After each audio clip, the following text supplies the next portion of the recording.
Tertúlia. Então, boa tarde a todos. Hoje é dia 6 de setembro de 2014, é um sábado. O verbete é de número 3137.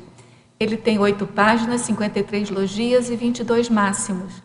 O tema é micro-organismo e foi elaborado segundo a especialidade evoluciologia. Quem redigiu o verbete é a veteraníssima professora de vervetografia, Cristina Bassanese.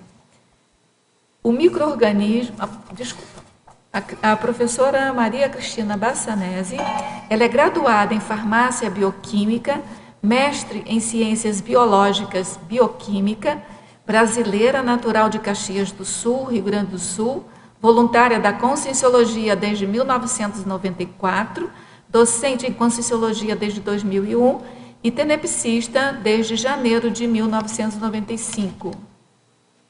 O micro-organismo é o princípio consciencial microscópico ou ultramicroscópico de estrutura uni, pluri ou acelular, podendo pertencer a táxons filogenéticos distintos, a exemplo dos vírus, das bactérias, das arqueobactérias, dos protozoários, das microalgas, dos fungos e dos animais de dimensões micrométricas. Na pensenologia, nós destacamos o holopensene pessoal da evolução consciencial, o holopensene da interdependência entre os princípios conscienciais, o holopensene da bioconvivialidade harmônica, a predisposição holopensênica da consciência às doenças, a patopensenidade na condição de fator debilitante das defesas imunológicas, os morbopensenes exacerbando a virulência do patógeno, a rigidez pensênica refletida na rigidez holossomática. Na fatologia, o estágio fetal da consciência em evolução, a posição basilar dos micro-organismos na hierarquia evolutiva dos princípios conscienciais, o início do périplo evolutivo da consciência, a individualização da consciência já esboçante no vírus, a perspectiva de milhões de universos físicos surgirem e desaparecerem antes do vírus da atualidade tornar-se serenão. A evitação das inculcações pesquisísticas mateológicas sobre a eternidade do passado da consciência. O fato de todo ser humano ter parentesco, mesmo remoto, com os demais seres vivos, inclusive com o vírus. Essa notícia boa. A bacteriolândia enquanto sinônimo da Terra. A predominância em quantidade e não em qualidade da lucidez. O despertar da lucidez quanto à vida microscópica do século XVII. A recalcitrância dos cientistas em admitir a etiologia e a contagiosidade das doenças microbianas até o século XIX. As vidas salvas com o advento das vacinas, dos antibióticos e dos antimicrobianos. As relações grupo-kármicas abarcando também os princípios conscienciais de nível evolutivo inferior, inclusive os micro-organismos. O fato de tudo no cosmos estar sob controle inteligente e cosmoético, inclusive os micro-organismos. A confraria cósmica, regida pela megafraternidade, abarcando todos os seres até o micróbio. A gente chama a atenção que a fatologia tem 31 linhas e a gente leu só alguns itens, né? Está bem profunda e vale a pena aprofundar mais na leitura. Na parafatologia, a gente também destaca a para-realidade do cordão de prata bacteriano, o ectoplasma de origem microbial, a hipótese do ectoplasma humano poder veicular micro-organismos, a rigidez holossomática desejável ao energizador, ao exteriorizar E6 a consins com doença infecciosa, a vulnerabilidade às doenças microbianas da consciência em autodefesas bioenergéticas, o desequilíbrio psicossomático gerando regiões orgânicas propensas à invasão microbiana, o assédio extrafísico franco dos cientistas e governantes trabalhando em pesquisas destinadas à guerra microbiológica, a impossibilidade da criação do vírus psíquico extrafísico para o psicossoma, o parafato de nada ocorrer ao acaso, as comunexes evoluciológicas especializadas na vida microscópica dos planetas. Também a gente chama atenção que a parafatologia tem 21 linhas, o que incita a gente, né, a ler toda a fatologia, porque tanto a fatologia quanto a parafatologia, o fato delas terem mais de 20 linhas constitui o máximo para o verbete. No detalhismo, a gente chama atenção também que tem 15 máximos, o que caracteriza também o status de bastante detalhismo, né, de bastante profundidade ao verbete.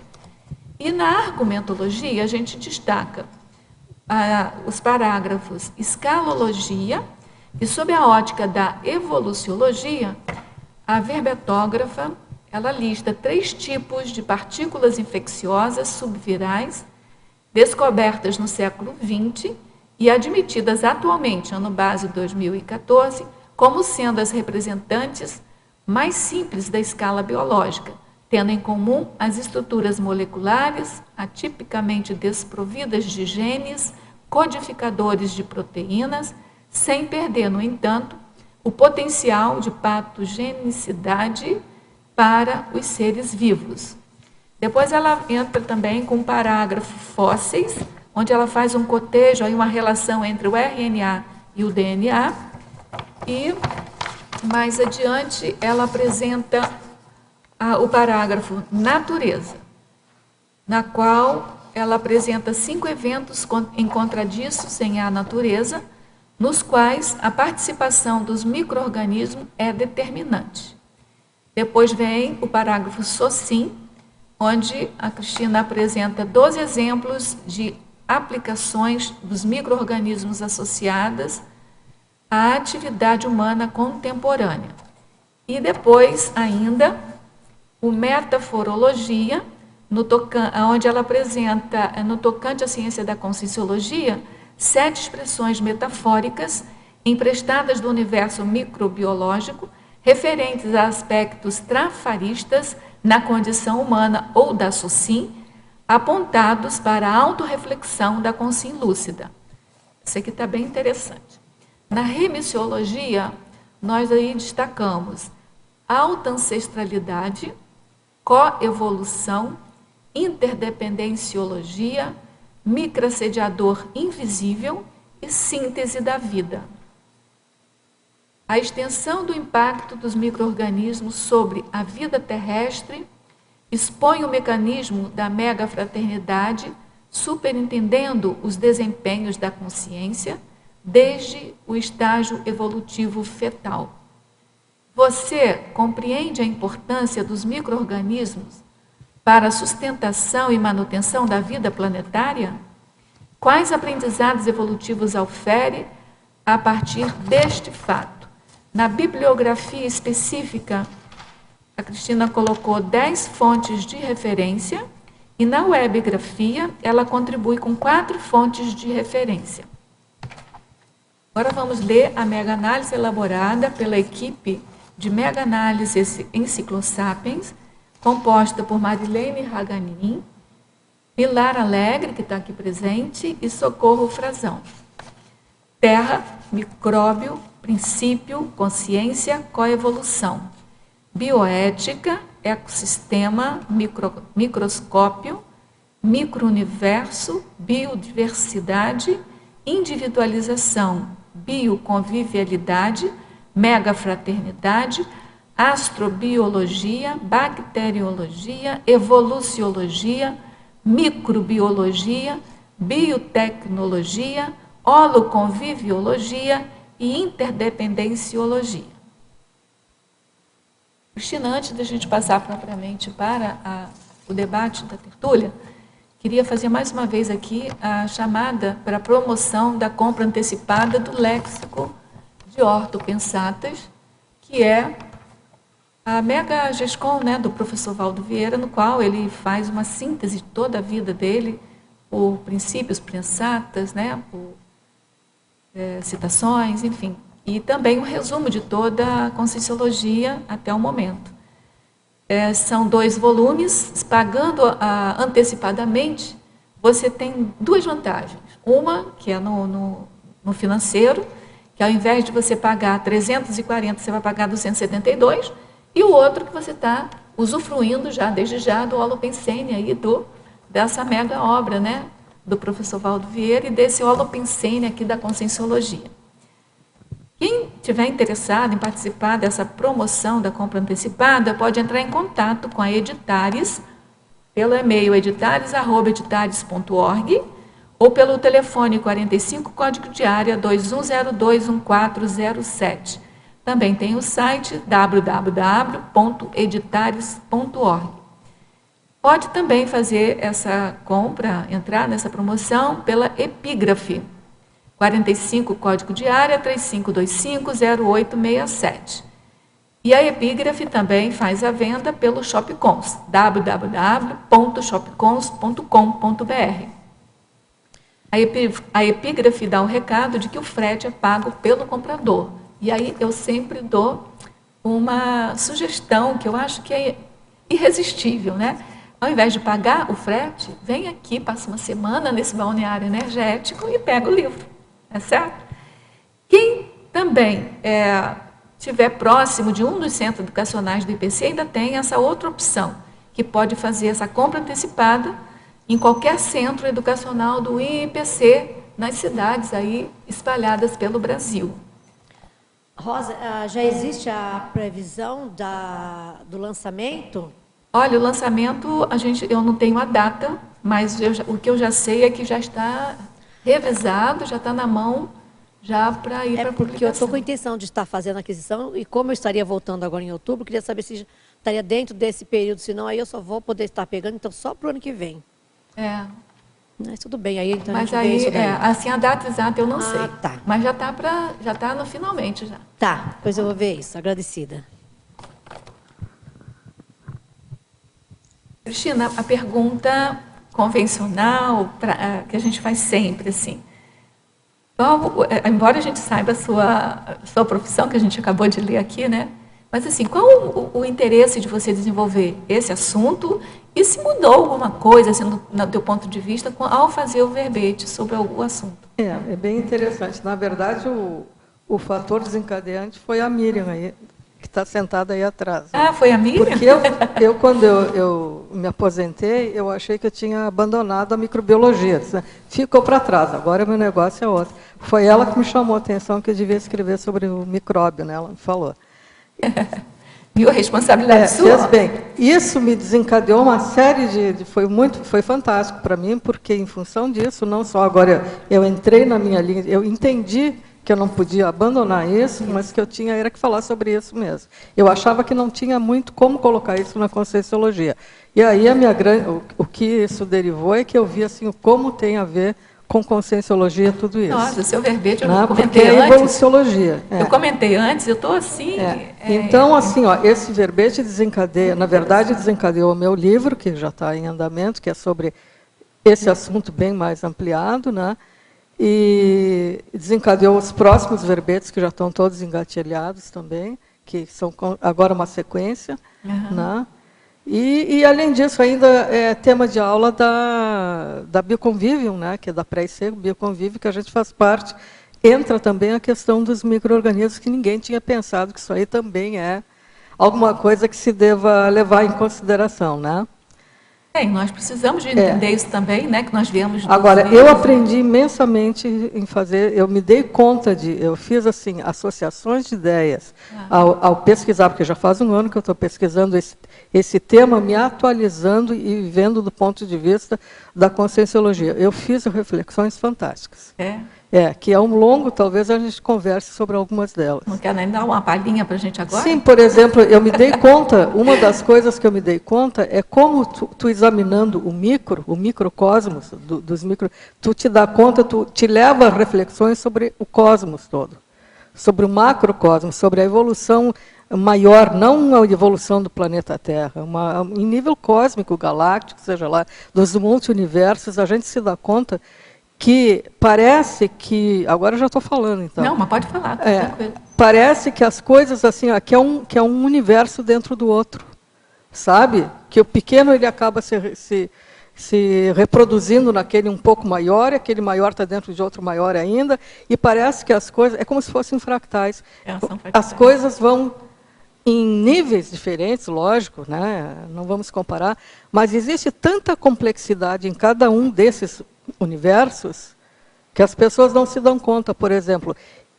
eu quis com esse verbete mostrar a amplitude do que é o universo microbiológico. Então, dá uma palhinha assim, sobre o número de facetas que envolvem a questão dos micro-organismos.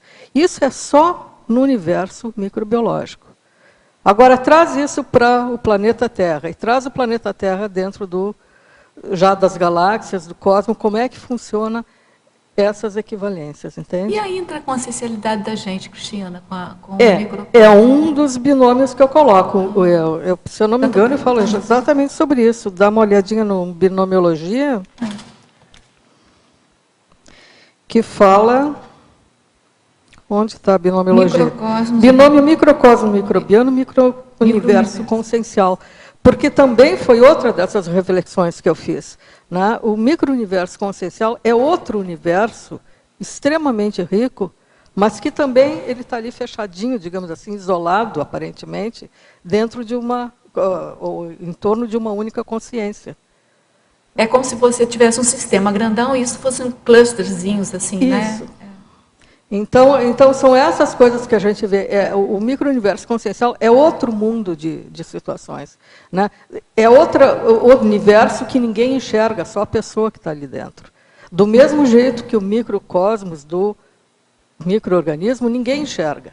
Entendi. Só quem está estudando aquilo. Mas não se vê normalmente. Tanto que eu não tenho a menor dúvida que a maioria das pessoas que estão escutando, que sejam leigas na área da microbiologia, não tem ideia do que seja esse microcosmos. Alguns nem se dão conta de que isso existe. É que você já via muito no microscópio, né? Eu, além de tudo, eu via e eu tinha noção, né? Eu tinha noção disso. Mas, eu digo, a média da população não se dá conta de...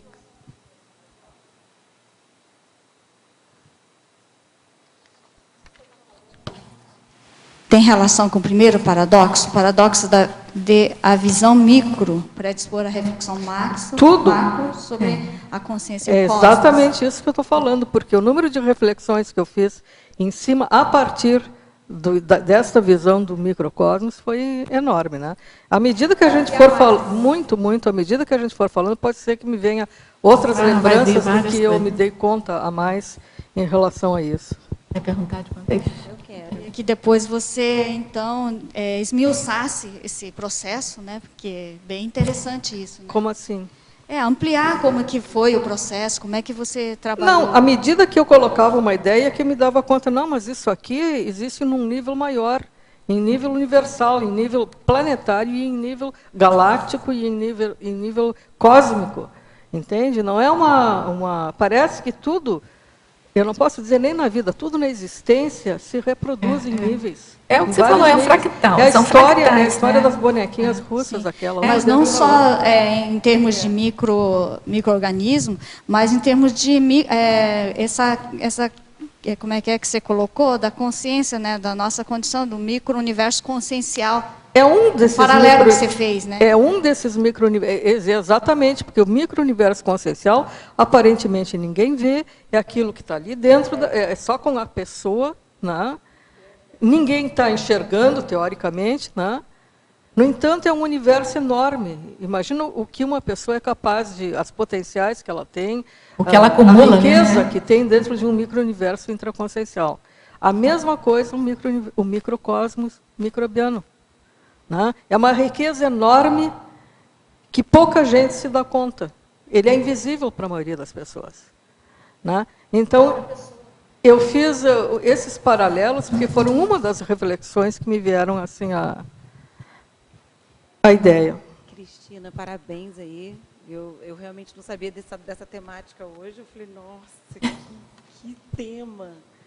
E é interessante, me chamou a atenção quando a Rosa estava lendo a parafatologia, e de tudo que você está falando, me remeteu um pouco ao que o professor Valdo falou hoje, em relação da gente estar falando sobre personalidade saudável. Né? E aí ele comentou alguma coisa da gente identificar os nossos traços nos nossos pais, porque às vezes alguma doença e alguma coisinha vem realmente dos traços. Mas se a gente trabalhar a energia e se a gente identificar logo, a gente pode sanar. Ou sanar ou prorrogar mais. Sanar ou prorrogar essa doença. E aí eu trago muito para a política pública mesmo, principalmente o saneamento básico. A gente, tanto a África quanto nós, a Índia, e nós aqui no Brasil, o nosso sistema de política é muito fraco em relação ao saneamento básico. E quando você fala de micro-organismo, é muito relativo, é muito próximo a isso. Então, assim, a maioria das doenças que nós temos hoje vem em cima de uma falta de um saneamento básico bem feito. Então, e na 12ª frase, linha, né, da parafatologia, você coloca assédio extrafísico franco dos cientistas e governantes trabalhando em pesquisas destinadas à guerra microbiológica. E aí também vem essa coisa do ébola agora. Então, assim, um micro-organismo pode detonar em 2 segundos a humanidade. Então, assim, qual explica um pouquinho o que você quis dizer aqui na parafatologia com essa frase. E faz essa correlação para a gente prestar mais atenção às políticas públicas em relação ao saneamento básico, que a gente precisa realmente pedir como fiscais cidadãos, para a gente pedir para os grandes políticos, a gente está em época de eleição, para a gente realmente ter certeza que a gente precisa ter um bom saneamento básico para a gente cuidar da nossa saúde. É saúde pública. A questão do sanitarismo, da saúde pública é fundamental. Isso faz parte. Agora, o que eu coloquei aqui, e não só agora, né? Por exemplo, porque apesar de ainda ser deficiente, vejam o que foi no passado, né? A quantidade de epidemias que haviam antes de que se desse conta de que os micro-organismos existissem. Né? Então, apesar de ainda ter essas deficiências, nós até que já caminhamos bastante. Né? Eu não estou dizendo com isso que não seja necessário mais coisas. Pelo contrário. Agora, assim, aqui na questão dos cientistas e governantes, eu falo do absurdo que é o bioterrorismo, as guerras bacteriológicas que existem ainda hoje, né, e que são tanto levadas a cabo pelos cientistas, que são os pesquisadores nessa área, que estão apoiando essas pesquisas, lógico que todos para lá de assediados, né, como também os governantes. E dos governantes eu trouxe aqui, olha o que saiu, eu não sei se vocês acompanharam, eu estava escrevendo verbete quando saiu isso aqui. Foi uma bomba isso aqui na mídia. Quando houve as eleições para o Parlamento Europeu, eu não sei se vocês lembram o que um dos candidatos, eu nem sei se ele foi eleito ou não, o Le Pen falou. Isso foi uma bomba na mídia. Está aqui, eu trouxe só duas notícias, uma do Jornal do Brasil, outra do Globo. O Le Pen é um francês. Né? Le Pen diz que o senhor Ebola pode resolver a imigração. Jean-Marie Le Pen defende Ebola contra a imigração. Nossa! Então, ele agora surgiu essa onda de Ebola como campanha, porque ele sabia que o francês, como ele é muito contra os imigrantes, como eles são muito fechados, ele fez isso como uma coisa para conseguir votos. Depois, quando internacionalmente caíram em cima dele com falando sobre essa barbaridade que foi, ele tentou dizer que era brincadeirinha, não sei o quê, mas não foi, está dito. Está dito e está registrado. Entende? Então, ele seria, não sei nem se ele conseguiu alguma posição no parlamento, que eu não segui, Foi agora há pouco tempo, foi uns 2, 3 meses atrás, quando houve as eleições do Parlamento Europeu, né? Então, assim, veja, são governantes. Imagina se entra, de fato, uma pessoa dessas que propõe. Se fala, pensa, né? Se falou, pensou. Né? Isso é uma coisa. Não, mas eu tenho a impressão, como não comentaram mais, eu não sei se ele entrou, se ele chegou a entrar. E mais, não era só ele todo, eu tinha outras reportagens que mostravam que a equipe dele ali, os políticos ali, todos concordavam com isso. Né? Mas a outra colocação aqui era essa linha só, tinha mais uma, não? Acho que era mais essa, né? Foi mais essa? Sim, porque, veja, não há dúvida que esse é um assédio extrafísico franco ali, não há? Ah, sim. Não. No finalzinho da parafatologia, você falar que as comunex evoluciológicas especializadas na vida microscópica dos planetas. Podia também completar com isso, por favor. Eu vou te dizer que eu não conheço nenhuma pessoalmente, você vê que eu gostaria. Como não? Não sei se não conheço, eu não lembro. Eu não lembro, mas é possível que eu já tenha andado por alguma delas. Né? Eu sei que de animais eu já estive, dos animais maiores. Dos micro-organismos eu não sei se existe, mas deve existir. Por quê? Em função dessa supervisão que existe em nível de evoluciólogos, serenões e consciências livres até, na estruturação, na formação dos novos planetas, de colocação da vida ali dentro. Né? Então, existe, com certeza, uma supervisão dessas consciências mais evoluídas na criação da vida nesses planetas e na evolução desses seres menos complexos. Se existe essa supervisão, é lógico que devem existir essas comunex que são especializadas nisso, né? Que são paracientistas, né? Que são especializados nisso. É isso que eu imagino. Né? Eu também acho. Na pior das hipóteses, ou melhor das hipóteses, deve ser um departamento de uma dessas comunex especializadas. Com certeza. Então, vamos agora às primeiras perguntas dos teletertulianos. A verbetógrafa, a professora Cristina, Estrangeirismologia, página 34, final da primeira linha, poderia comentar, pois o assunto é extenso, sobre os domínios bactéria, arcaia, eucária, na árvore filogenética da vida? Olha, eu, na verdade, vou te dizer que eu não dou muita importância para isso. Por quê? Quer dizer, não é que eu não dê. Eu, na verdade, estudei um tempão isso aí, tentando descobrir como é que era a classificação atual dos micro-organismos. Tá? Foi uma das coisas assim que eu entrei na história da mateologia. Assim, olha, não vai ser uma coisa que eu vou aprofundar mais agora, porque eu cheguei à conclusão que não há consenso no mundo científico sobre a melhor classificação dos micro-organismos até hoje. Por que não há consenso? Porque a todo momento estão sendo feitas novas descobertas e isso vem mudando o tempo todo. Desde que surgiu a tecnologia do sequenciamento de DNA, a identificação ou a classificação filogenética todos os organismos, na verdade, passou a ser feita com base nesse sequenciamento de DNA. Isso mudou tudo que existia antes, em termos de classificação dos seres vivos. Então, este domínio, esses 3 domínios, que são, digamos assim, hierarquias, é a hierarquia mais alta na classificação dos seres vivos, é o domínio. Esses 3 domínios, arcaia, bactéria e eucária, eles foram propostos por uso em 1990. Tá? Veja que não é o mais atual, 1990. Até então, era muito divulgado uma classificação com base em 3 reinos, em 5 reinos, aliás. Depois isso caiu, passou para 6 reinos. Entrou esses 3 domínios, que é o que hoje se encontra nos livros textos que existem por aí, os mais atualizados estão usando esses 3 domínios. Por isso que eu preferi manter, por uma questão didática, porque a gente tinha que colocar alguma coisa.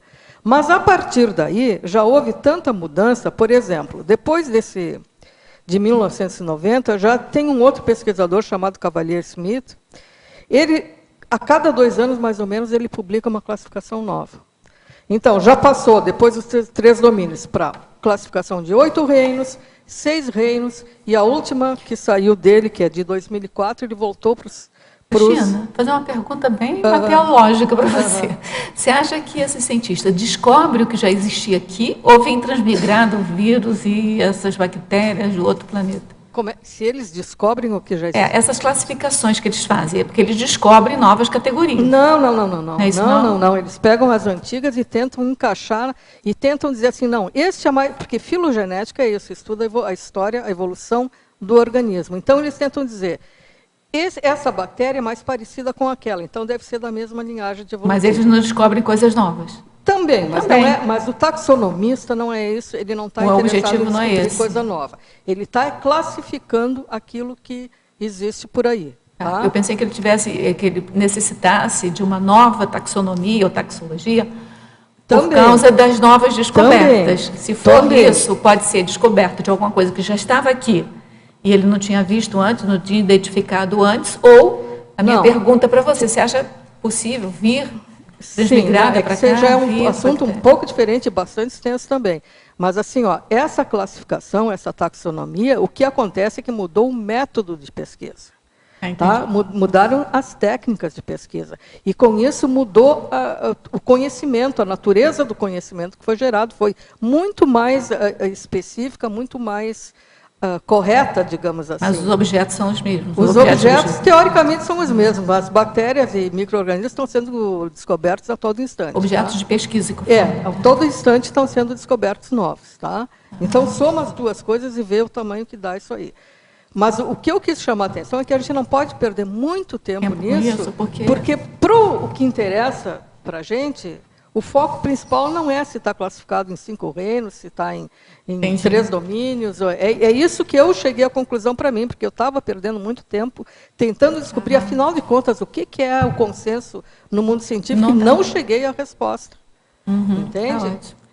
Então, foi isso que aconteceu. Agora, esses 3 domínios, bactéria, que pega todas as bactérias, de maneira geral, arcae, que pega todas as arqueobactérias, que são bactérias, que são organismos semelhantes a bactérias, mas são diferentes. Eles vivem são os extremófilos. É difícil falar para leigo, né? Porque eu tenho que usar termo técnico, não adianta. Então, esses extremófilos são aquelas bactérias, por exemplo, aquelas chaminés que existem no fundo do mar, que vivem lá em condições de alta concentração de enxofre. Só aqueles micro-organismos que vivem em condições onde a gente pensava que não podia existir vida, e eles conseguem sobreviver. Esses aí, a maioria deles fazem parte desse grupo arcae.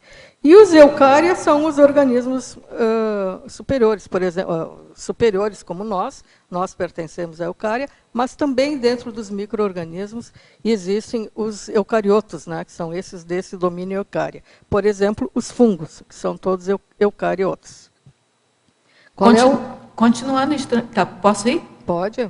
Continuando em estrangeirismologia, página 34, segunda linha, quais são os seres vivos em Octi? E o que é o fenômeno do quorum sensing microbiano? Se você pegar lá o exemplologia, vai ver que eu falo o seguinte, na exemplologia. Os ignotes são os desconhecidos, quer dizer, são aqueles micro-organismos que não foram cultivados até hoje. Eles não podem ser cultivados. Por quê? Então, não se sabe quem são eles. Mas veja o que eu falo na exemplologia. O micro-organismo conhecido pertence à espécie ou grupo identificado e classificado por métodos laboratoriais disponíveis. Esses são os conhecidos. Agora, os ignorados, que são esses ignotes.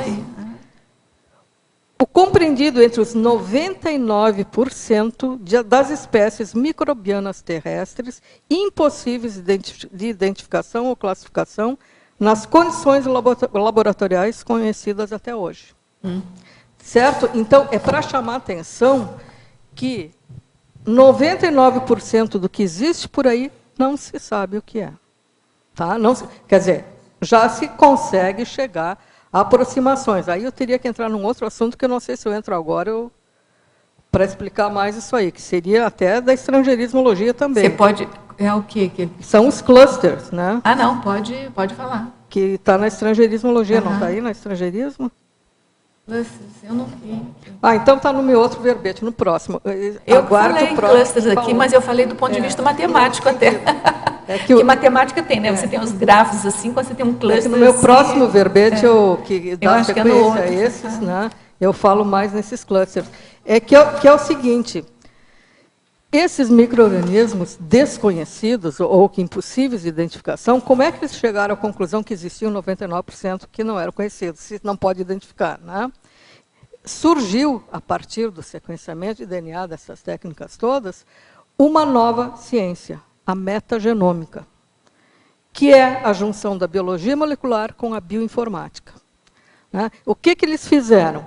Eles conseguem pegar amostras de qualquer ecossistema, ou de qualquer habitat, pode ser humano, animal, ou mesmo do solo, da água, seja do que for, e conseguem extrair todo o DNA que existe nessa amostra, e depois, por uma técnica chamada sequenciamento do DNA, eles conseguem agrupar possíveis micro-organismos, agrupar aqueles que são mais próximos no que eles chamam de clusters. Quer dizer, são complexos de micro-organismos. Eles não conseguem mais, devido à diversidade e à quantidade, eles não conseguem mais identificar espécie por espécie e muito menos nomear essas espécies, de tantas espécies que existem. Então, o que eles fazem?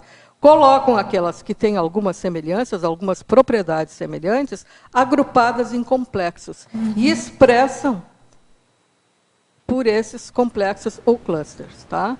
Então, hoje, mesmo na microbiologia médica, tem muitas vezes, quando a gente faz um laudo do que encontrou na amostra, não se pode mais usar uma espécie única. Um exemplo bem assim, chão, que é uma coisa que eu tinha que fazer lá no meu serviço, por exemplo, uma doença bem da mais banalzinha que existe, que é aquela micosezinha de praia, que dá aquela manchinha branca. Por exemplo, antigamente, a minha vida toda, eu soube que aquilo era causado por um fungo chamado Malassezia furfur. E a gente escrevia isso nos exames, Malassezia furfur. Hoje, e já no final da minha profissão, não é mais Malassezia furfur, porque tem que dizer Malassezia spp. Por que essa? Porque não dá mais para dizer que é uma espécie, é um complexo de espécies. E não dá mais para caracterizar. Então, essas espécies, elas têm, em conjunto, propriedades semelhantes ou expressões gênicas semelhantes no conjunto, mas individualmente, não dá para dizer mais quem é quem. Entendi. Entende? Eu posso Pode perguntar? Já ouviu falar em água de lastro? Água de navio? Então, todos eu estava fazendo uma pesquisa no cais de Tubarão, lá em Vitória, que a prefeitura estava meio que prestando atenção nessas águas de lastros, porque tem muitos navios vindo da Rússia, vindo lá de outro lugar. E aí o que acontece? Essas águas, quando o navio sai lá do porto da onde ele sai, ele tem que esvaziar o navio, porque a água de lastro ela fica ali embaixo, no cais mesmo do navio, precisa ser retirada aquela água lá no local onde ela está de origem. Só que o que tem acontecido? Ela vem esvaziar a água aqui no destino. O que acontece? Os micro-organismos daquela localidade vêm para cá. Então, acaba acontecendo extrapolação de micro-organismos que não é daquele habitat. Então, acaba meio que tendo... o ecossistema ali muda daquela região. Alterado. Então, estava acontecendo ali com Vitória, sabe? Ali no Espírito Santo estava acontecendo isso.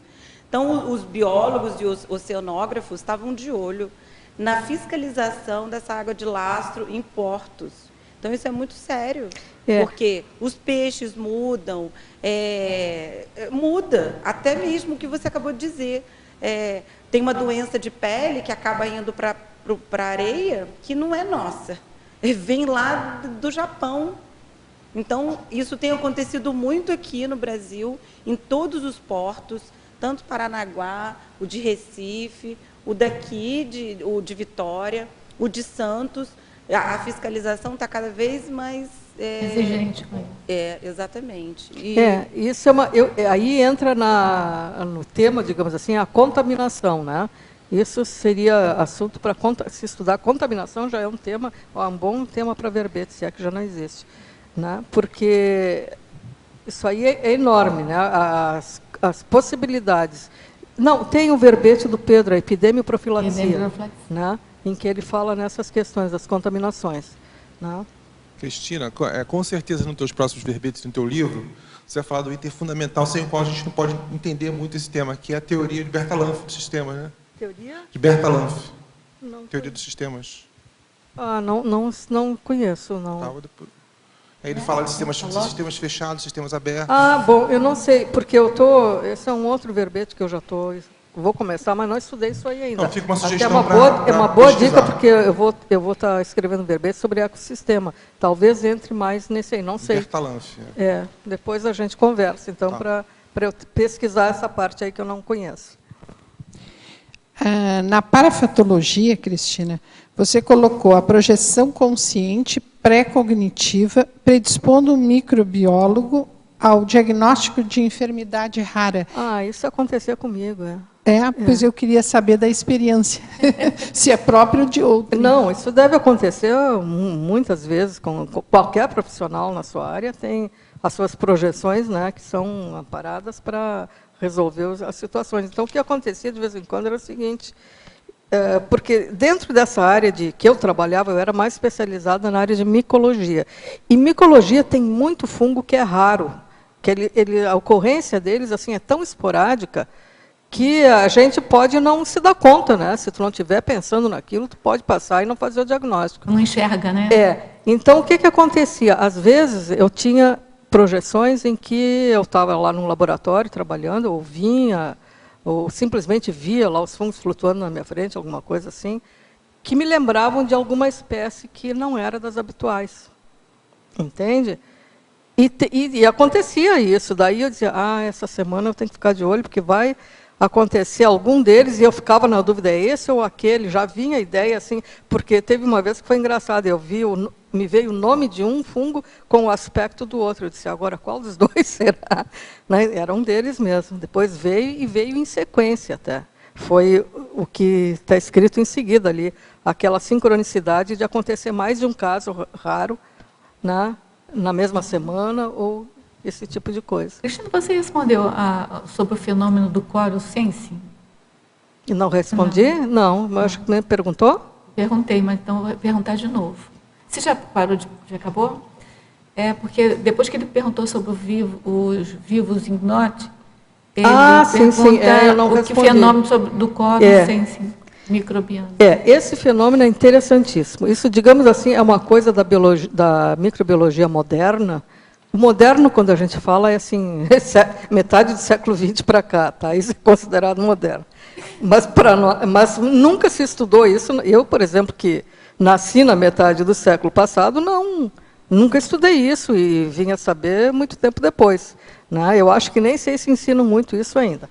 Bem, o fato é que descobriram que os micro-organismos todos, não só as bactérias, eles têm essa estratégia evolutiva de um sentido de quórum. Quórum sensing significa isso, sentido de quórum, quer dizer, eles conseguem detectar quando eles próprios estão presentes numa quantidade suficiente de indivíduos para promover alguma ação. Por exemplo, um ataque ou uma invasão. Não, é fantástico, olha. Estratégia, é fantástico. A gente pensa que é invenção, mas não é. Eles conseguem detectar tudo quimicamente, né? Na medida que eles conseguem secretar produtos químicos que vão para o meio. Quando eles percebem que todos estão secretando aquilo em grande quantidade, aquilo é sinal para os outros também eles fazer. Podem acabar com o indivíduo que está... Quando eles estão em quantidade suficiente, eles promovem o ataque, mas isso pode ser também um mecanismo de cooperação, né? Não só de ataque. Não, então deixa assim. Então o que eles fazem, na verdade, nessa conversa química? O que eles fazem é sincronizar expressão de genes e coordenar comportamentos semelhantes. Entendi. Tá? Tudo quimicamente. Esse é o mecanismo de quorum sensing. Quer um exemplo? Os biofilmes. Biofilmes são aquelas crescimentos bacterianos que são visíveis a olho nu, isso, eles crescem formando um filme sobre superfícies, que é um exemplo do que seja um biofilme, a placa bacteriana do dente. Quando passa, né, fica aquela placa, isso é um biofilme. Outro exemplo, aquela infecção pulmonar na fibrose cística, que eles formam um biofilme no tecido pulmonar. Ou então eles crescem formando biofilmes nos catéteres. Quem trabalha em hospital já viu isso. Eu como me traziam os catéteres para examinar, eu via muito isso. Então, cresce aquele limo, parece, uma substância limosa em torno do catéter. Aquilo é um biofilme. Então, nada mais do que colônias dos micróbios que, juntas, elas ficam ali, porque, em conjunto, elas têm certas propriedades, elas conseguem ter certos efeitos. Um outro exemplo, uma bactéria que produz uma toxina. Se ela estar sozinha, não adianta ela produzir toxina, que ela não vai matar hospedeiro nenhum, nem vai conseguir fazer o ataque, digamos assim, dela. Então, ela não expressa a toxina quando ela está sozinha. Ela espera que exista um número suficiente de bactérias, e aí sim essa toxina é expressada por via genética, né, por expressão gênica, que produz essa enzima, que faz com que essa enzima produza, e aí ela tem o efeito. Mas isso acontece até agora com a gente. A gente tem um princípio aqui da Conscienciologia que diz assim, ó, sozinho você vai mais rápido, mas junto você vai mais longe. Então isso é outra daquelas reflexões que eu fiz. Essa é outra... A ideia da equipe. Aí chegamos, Keiko, essa é outra daquelas reflexões... Só que é positivo, no caso, por causa da cosmoética, mas pode não ser.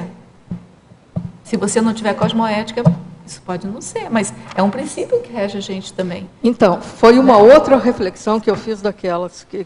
né? Assim, o automatismo, eu coloco isso em algum lugar que eu relaciono o automatismo e a paragenética. É para a gente pensar da onde vem esse automatismo nosso, dos mecanismos automáticos que estão fixados na paragenética, eles começam quando? Ali. Agora, eu estou lembrando... Entende? Aqui, porque isso já é o automatismo. Agora, eu estou lembrando aqui da hominização, né? Quando é que a pessoa recebe o córtex para pensar em si próprio, tomar autoconhecimento. É o tal do paradoxo. Que é o princípio também, né? Que ninguém evolui sozinho, mas tem um paradoxo. Ninguém evolui sozinho, mas você é o único responsável pela sua própria evolução. Então, é isso que eu acho que diferencia aí a gente das bactérias. Ou pelo menos começa a diferenciar. Mas vê que nós não estamos fazendo nada de novo, é isso que me chamou a atenção. A gente não tem nada de novo. A única coisa de novo é a gente tomar autoconsciência do que a gente está fazendo. Mas o que me chamou a atenção é que esse nada de novo vem lá do início das bactérias. Ou dos vírus, não é nem das bactérias, é anterior, não. Até porque ali na fatologia, você colocou o egoísmo e o belicismo despontantes no princípio consciencial. A maioria dessas ideias, gente, não são minhas, são todas. Eu fiz uma pesquisa grande na literatura da Conscienciologia, e isso é do professor Valdo, né? Ele quem cita que o início é ali, do egoísmo e do belicismo, né? Cristina, só fazendo um adendo aqui no que você estava falando de microbiofilme, o meu dentista ele diz que um dos maiores problemas de cardíacos vem dessa placa bacteriana. Que vai para o coração em 2 segundos. Forma e dá endocardite bacteriana. Exatamente. Muitas pessoas não sabem que às vezes tem problema de coração porque não trata da própria higiene. Então acaba meio que tendo problema de saúde e na boca são as maiores, o maior potencial de bactérias que a gente tem no organismo, né? Vamos continuar aqui um pouquinho, depois a gente volta para a discussão aqui, tá? Nossa, engasguei. Em Fatologia, página 34, final da última linha. O fato de 1/3 da vida planetária consistir de micróbios habitantes do fundo do mar não deveria forçar mais pesquisas sobre as profundezas oceânicas ao invés do espaço sideral? Essa ideia. Olha, eu, na verdade, eu penso o seguinte, eu acho que pesquisa tem que ser feita em todos os níveis, né? Eu nunca assim, acho que existe alguma pesquisa inútil, sabe? Eu sou do tipo que acho que pesquisa nunca é demais, em tudo. O que eu acho é que deve haver mais pesquisa, sim, em tudo, né? Mas eu não deixo de lado as pesquisas sobre o espaço sideral, porque eu acho que elas também têm grandes coisas a serem descobertas. Tá? Agora, esse é um fato interessante, né? Um terço da vida planetária estar no fundo do mar. Agora, o oceano em si ele é fantástico em relação aos micro-organismos. Não sei se tu queria... Eu queria complementar, porque tem muita pesquisa sobre o oceano. Eu só queria complementar com uma coisa que o professor Valdo vem falando, assim, não muito frequente, mas já vi falando mais de uma vez, que o Estado Mundial, a esperança da gente, ou a convicção da gente do Estado Mundial, o que facilitaria o Estado Mundial, é exatamente esse domínio de outros planetas, de outras essa coisa do estudo espacial. Uhum. Então, eu penso que é importante. É importante, sim. Por causa da visão de longo prazo. A gente tem que sair do oceano e ir para o... E isso tem muita pesquisa da astrobiologia, entra muito nisso aí. É outra ramo também que eu pesquisei bastante para escrever. Eu escrevo 1 ou 2 linhas só sobre isso aqui, mas é uma questão coisas muito interessantes. E é uma questão de luta pela Terra. Então, assim, na medida que você conquistar outros planetas, outros locais, você vai desfocar essa briga pela Terra aqui na Terra, né, no planeta Terra, e aí fica uma coisa mais diluída. Eu não entendo muito bem, mas assim, tem essa perspectiva, né, de você alçar uma coisa maior. Acho que a própria cosmovisão, né, que você vai ver que a Terra não é nada, né? E os micro-organismos estão envolvidos de forma muito intensa nessas pesquisas todas. Tá? Até porque, por exemplo, na formação de atmosferas desses planetas, que é um tipo de pesquisa que eles fazem, né? É a questão da oxigenação dos planetas, de criação de atmosfera. E aí é através de micro-organismos. Esse é um outro aspecto, eu não sei se tem mais pergunta aí. Tem muitas perguntas. Então eu vou deixar, porque pode ser que até surja essa pergunta. Eu ia falar sobre a oxigenação, que eu acho importantíssimo. Pode falar, eu acho que não tem 5, você dá conta. Nos primeiros 100 metros do oceano, nos primeiros 100 metros de profundidade do oceano, vivem as cianobactérias, que são fotossintetizantes. Elas são responsáveis pela oxigenação do planeta. Existe um mito...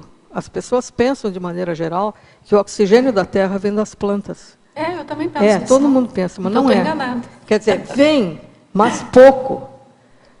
Né? Eu acho que diz ali, lá na argumentologia eu falo sobre a oxigenação. É mínimo, então. Lá na argumentologia. Então, grande parte do oxigênio da Terra vem através da fotossíntese feita pelas cianobactérias. Sem elas, não existiria planeta, não existiria vida como a gente conhece. Está no item 4. 80% do oxigênio presente na atmosfera terrestre vem pelo fitoplâncton. Só para localizar o pessoal que está longe aqui, é no parágrafo Natureza, página 39, item 4. Não é isso? Isso mesmo. Certo? Então, é uma coisa super importante. As plantas, elas também contribuem com o oxigênio. Só que o que também ninguém sabe é que, assim como elas contribuem com o oxigênio, elas usam o oxigênio. Elas contribuem... Sim, elas transformam em gás carbônico à noite, né? Exatamente. Tem até, eu não sei se você viu, tem agora uma visão assim de algumas plantas que mesmo à noite elas ainda produzem oxigênio. Não, essas eu não vi. Tem um site, plantas, aí eu não vou saber te dizer. Inclusive fazem plantas, quadros vegetais. Ali não, ali eu acho que é outra coisa, eu acho que tem a ver com a fitorremediação. Eu acho que deve ser isso, então. A fitorremediação é uma questão que eu coloco, até eu comentei contigo, não sei se tu lembra esses tempos. Me lembro. A gente estava conversando sobre os COVs. Os COVs, né? É isso?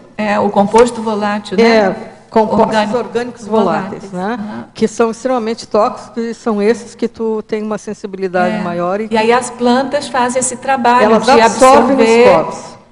E limpam o oxigênio. Absorvem, limpam o ambiente e excretam esses COVs pelas raízes. Isso. Aí entram as bactérias. Quem degrada os COVs quem quebra as moléculas dos covos são as bactérias que vivem nas raízes dessas plantas. Então tem alguma linha aí que está até, ao contrário, tirar a planta de dentro de casa, está até orientando colocar algum tipo de planta dentro de casa. Existe até um documentário que passou na TV. Acho que você que me deu, eu acho, não foi? Foi uma...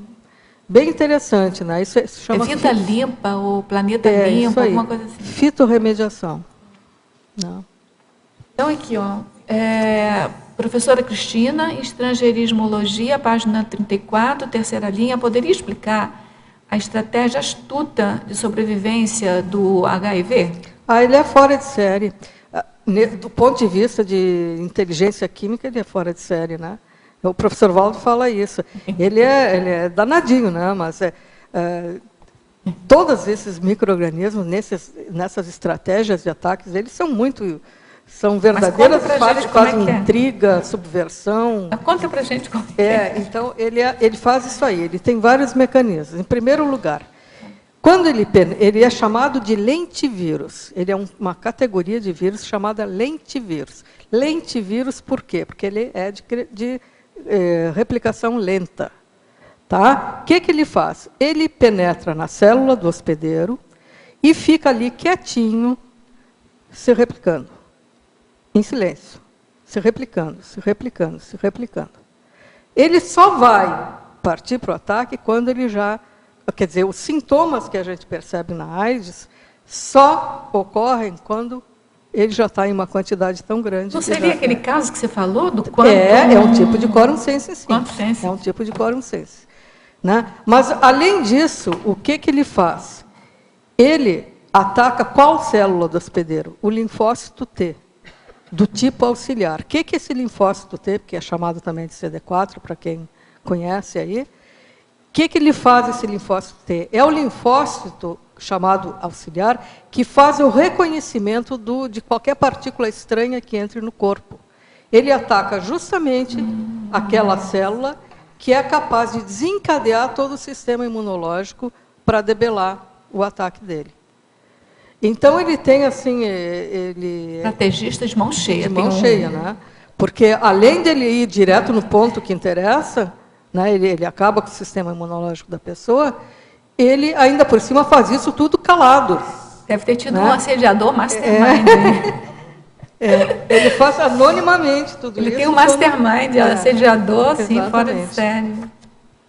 Professora Cristina, Fatologia, página 34, terceira linha, poderia comentar a individualização da consciência já esboçante no vírus? Sim, porque isso o professor Valdo até tem falado, às vezes, nas mini-tertúlias, que princípio consciencial, a essência é a mesma. Lógico que uma coisa é o estado germinal da consciência, que é o caso do vírus, dos micro-organismos, é um estágio germinal, mas em si a consciência já é aquilo. Inclusive em termos assim, a gente até é estranho de falar isso, que tem a psicossoma, a mental-soma, mas a essência da coisa, o germe, a semente, eu não sei como falar isso, já está ali. Não, o professor Valdo dia falou do mental-soma, do vírus. Falou, mas é tudo germinal, é tudo em estágio fetal, germinal. Né? Agora, então, essa ideia de alma gêmea, alma gêmea não, Da alma de grupo? É alma de grupo. Não, alma de grupo é um conceito difícil de ser entendido, porque as pessoas confundem esse conceito. Elas acham que é a junção das consciências. Isso não existe. A alma de grupo, que é falada até no livro Projeciologia, ela é diferente. É porque renascem no mesmo grupo, vão renascendo porque são comunidades. E é como um formigueiro. Aquilo é alma de grupo. Para entender a alma de grupo é ver o que é um formigueiro. Né? Cada um tem o seu papel, mas são indivíduos separados. A consciência nunca se junta. Nos micro-organismos acontece isso também. O quorum sensing mostra isso, mostra exatamente essa alma de grupo. Né? Se é que a gente pode chamar assim.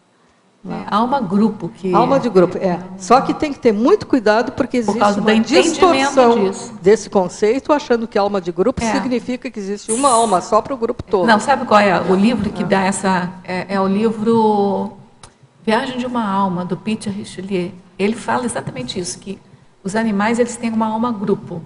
E aí, na medida em que você, por exemplo, vai cuidando, você com as suas gatinhas, você vai cuidando dos animais, que eles vão se destacando dessa alma-grupo e vão se tornando uma consciência independente. É isso que a gente está discutindo aqui. Não, tem que ver de não fazer confusão que essa alma-grupo não seja uma coisa junta, toda unida, não. Quer dizer, a consciência pode ir se destacando daquele grupúsculo ali, né?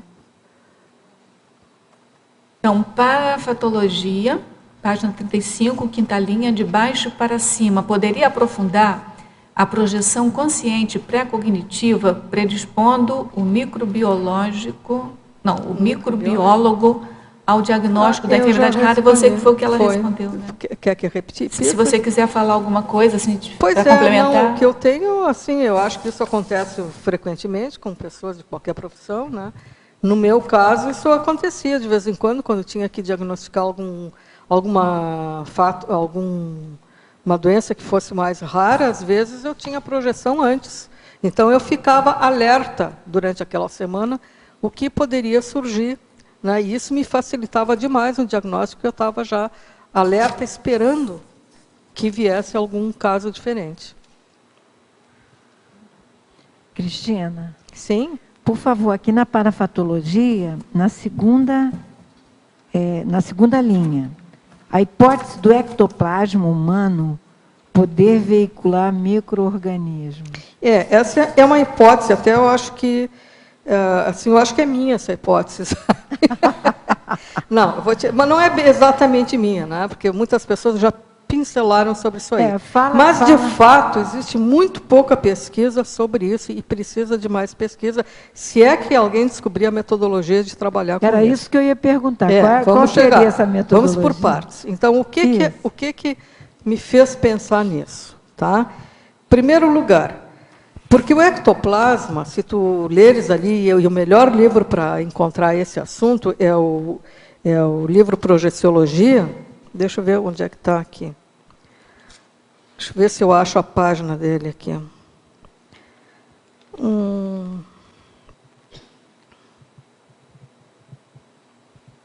Projeciologia. Pega ali a parte, na página 278 a 281, onde o professor Valdo fala sobre o cordão de prata e o ectoplasma. Tá? Ele faz os contrapontos entre ectoplasma e cordão de prata. Ali ele fala muita coisa, também na página 280. 280 está nesse intervalo aí de 278 a 281. Tá? Ali o professor Valdo fala várias coisas. Por exemplo, que o ectoplasma, nas poucas experiências que foram feitas, onde conseguiram coletar ectoplasma materializado e examinar isso no microscópio, então viram que tinha lá. Mas isso foi pouquíssimas vezes feito. Tinha leucócito, tinha célula epitelial, né? Tinham partículas, tinham até tecidos de vestuário, outros pesquisadores viram. Né? E tem uma única autora que eu encontrei, porque eu li várias coisas sobre a ectoplasmia relacionada, eu queria encontrar coisas sobre micro-organismo, uma menção muito rápida e muito superficial, dizendo que uma determinada, não sei se ela era pesquisadora ou se era sensitiva, o que ela era, Júlia, não sei o que, Júlia Bisson, ela disse que existiam células que pareciam serem bacterianas, tá, no ectoplasma. E existe isso que o professor Valdo fala, que carrega leucócitos e hemácias. Ora, vamos examinar agora, ver se tu concorda comigo. Uma hemácia tem em torno de 7 microns. Um leucócito tem de 2 a 20 microns, sei lá, um pouquinho mais.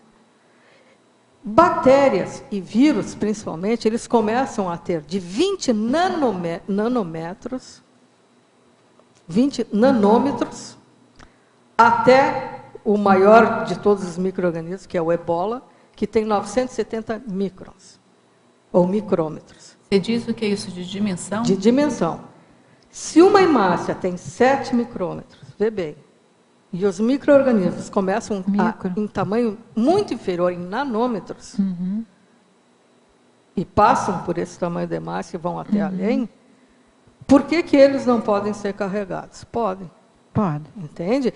Principalmente se tu pensar que intracelularmente existem micro-organismos. Uma pessoa com tuberculose, por exemplo, ela tem bacilos intracelulares. Por que ela não pode, lá pelas tentas, carregar nesse ectoplasma? Então, são coisas, eu não estou afirmando isso não, por isso que está em nível de hipótese. Tá? São coisas que merecem pesquisa. Né? A outra coisa, assim, o professor Valdo também fala no Projeciologia que quando o médium, o sensitivo, exterioriza o ectoplasma, esse ectoplasma retorna para ele carregando partículas, pode retornar carregando partículas. Não, mas ele já falou também. Por isso que tem que haver o cuidado de não se contaminar. Só que essa contaminação durante a doação de energias, eu não sei se ela é por conta, isso eu não sei. Eu não sei se ela é por conta do ectoplasma, eu não sei se ela é por conta só da assimilação de energias, porque, veja, ectoplasma é uma coisa, cordão de prata é outra, energia consciencial é outra. Tudo é um pouco diferente. Diferente quanto a coisa. Tá? Então, o mecanismo exato... Mas a ectoplasmia sai do organismo, né? Das mitocôndrias, é mais né? material. É mais material. Então, mais se ela vai até o outro, é mais possível que seja do energossoma. Né? Então, se pode carregar células maiores e hemácias, por exemplo, que são as células vermelhas do sangue, né? Por que não carregar micro-organismos? Agora, eu também li, e aí foi na literatura mais espírita que eu vi isso, eu acho que até o professor Valdo, aquele Caminhos da Mediunidade, do André Luiz, eu não sei, Domínios da Mediunidade, é um daqueles livros. Eles falam que quando há esses campos bioenergéticos assistenciais, os próprios amparadores, eles fazem a limpeza do ambiente e tem um efeito bactericida, para que não haja essas contaminações. Mas isso trabalhando em campos onde são mediados por amparadores. E naqueles campos onde rola o assédio solto. Entende? Então, são coisas que eu me perguntei. Né? São todos campos abertos para pesquisa. Tá? Eu não sei se tu tem mais alguma ideia, Tânia. Não. Isso aí é princípio de pesquisa, mas a temática é bem interessante. Interessantíssima. Né? Respondendo à tua pergunta, como a gente faria isso? Sabe o que eu acho que daria para fazer se tivesse ectoplasma materializado? Vamos partir desse princípio. Né? Se alguém conseguir materializar o ectoplasma e coletar esse ectoplasma, aí sim, aí tinha que aplicar essas técnicas da metagenômica, que é o isolamento do DNA que existe ali e ver que tipo de organismo é esse e se é algum organismo que tem ali. Tudo bem? E fazer registros agora pensando nessa possibilidade, os registros pessoais, diários, pensando nessa possibilidade. Eu achei interessantíssimo. Muito obrigada e parabéns pelo verbete. Está um show. Quando a gente doa energia, a gente doa o ectoplasma, né? A gente está doando energia. Se essa contaminação, quando você acaba, você faz uma desassim.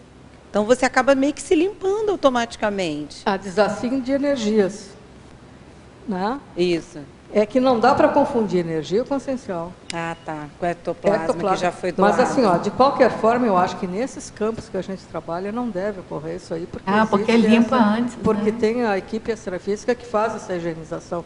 Eles têm mecanismos energéticos de fazer essa limpeza. Os espíritas falam em ozonização até do ambiente. Né? Mas, assim, eu penso até que em campos mesmo, sem ser igual o nosso, amparado e tal, deve ter algum tipo de proteção, porque senão ia ser uma contaminação só. Pode ser. Entendeu? Então, assim, eu acho que a gente está levantando hipóteses aqui, sim, né? É possível, a gente está falando da possibilidade de acontecer. Mas não é para ficar ninguém apavorado, né? Nossa, aquela ali está jogando ectoplasmia aqui para mim, deixa eu ficar, deixa eu correr. Olha aqui, cheio de vírus. Vamos examinar. Dá tempo? Eu não sei se dá tempo de falar aí. A gente tem algumas perguntas aqui, mas dá tempo. Dá. Então, por exemplo, lembra daquele caso clássico que o professor Valdo conta, que foi uma das coisas que eu pensei, daquele menino que tinha tuberculose óssea e que passou para o médico, por um processo de assimilação. Do médico que assimilou aquilo. Agora, me diga qual é o mecanismo de passagem da doença do menino para o médico.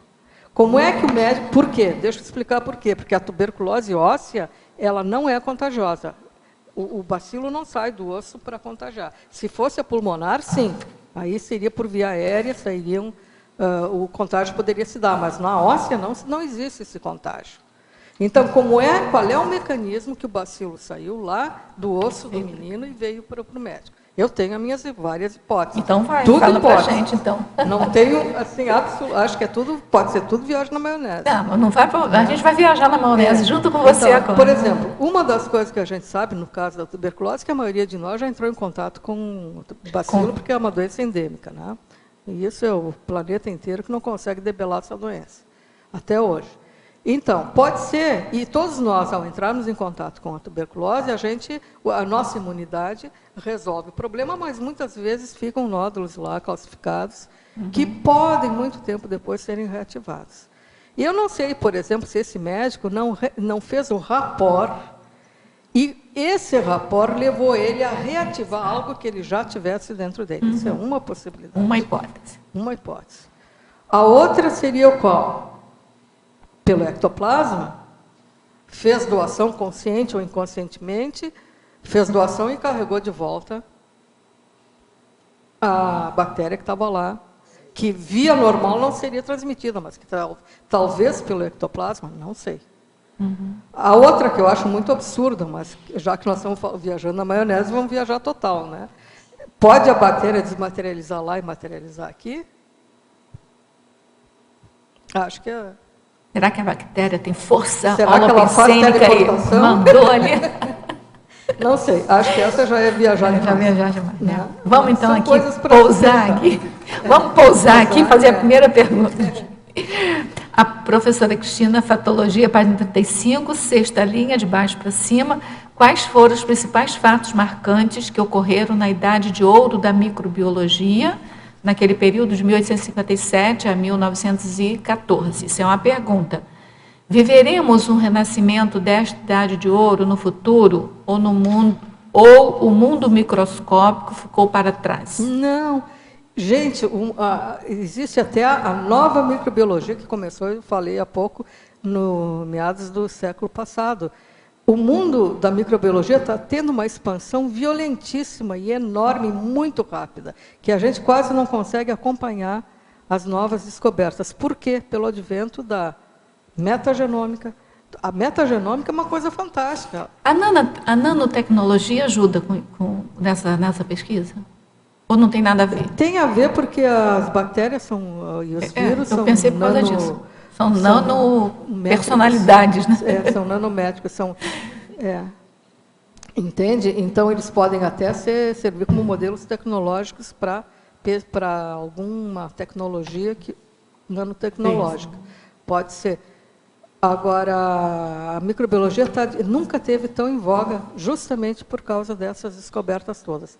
Mas teve uma pergunta anterior, o que ele falou?